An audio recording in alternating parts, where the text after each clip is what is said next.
Profesor, Barazim Shkodër kërkonit më tepër, patjetër. Po normal që kërkojmë më tepër. Nuk do të thotë që do të luajmë jashtë fushës tonë dhe nuk do kërkojmë përsëri më tepër. Problemi është që ishte një lojë e cila kishte dy faza interpretimi për mendimin tim. Dhe ne pësum një gol shumë naiv nga Partizani në momente që kishim dhe përsi numerike në zonën tonë. Patëm fatin që barazum shumë shpejt, sidomos pjesën e parë do të kishim një interpretim më të mirë të lojës. Realisht i Partizan krejt tjetër nga i Kupës së Shqipërisë. Po, ne pam Partizanin tjetër qoftë edhe në kampionat me Tirana. Kupton, nuk i bëj konstatimet tona nuk dalin edhe do të themi do të presim të njëjtin Partizan ose Partizan më të dobët. Ne unë përgatitem që të pres një Partizan më të fortë në neshin e Kupës.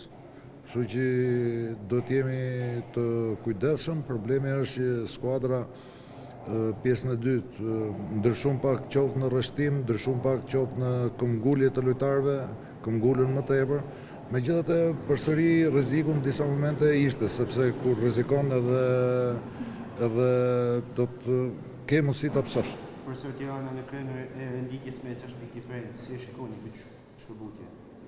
Tirana ka qenë 6 pikë edhe para të 3-4 javësh, kështu që nuk më intereson si shpreh skuadra ime dhe çfarë probleme ka skuadra ime. Shënon Bala, i lejmë mirë që zhbllokohet nga ana emocionale. Nuk kishim vendosur që të godiste penalltin Bala nga momenti që kishim Markun jashtë formacionit sot.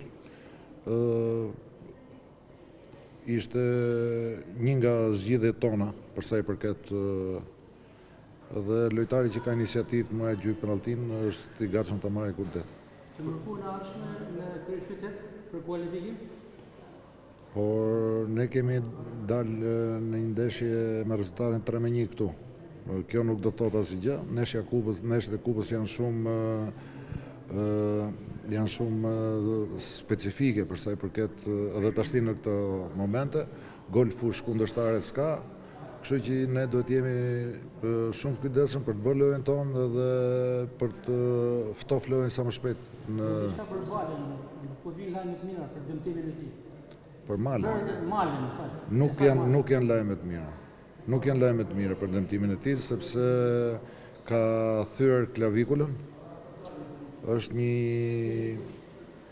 qoftë për veten e tij, qoftë për gjendjen që kishte ai në këto momente ose gjatë gjithë kohës, ka qenë një nga lojtarët kryesorë të tonit sepse nuk diferencoi shumë lojtarët, po i tillë që fati i tij varet se çfarë rikuperimi do të ketë.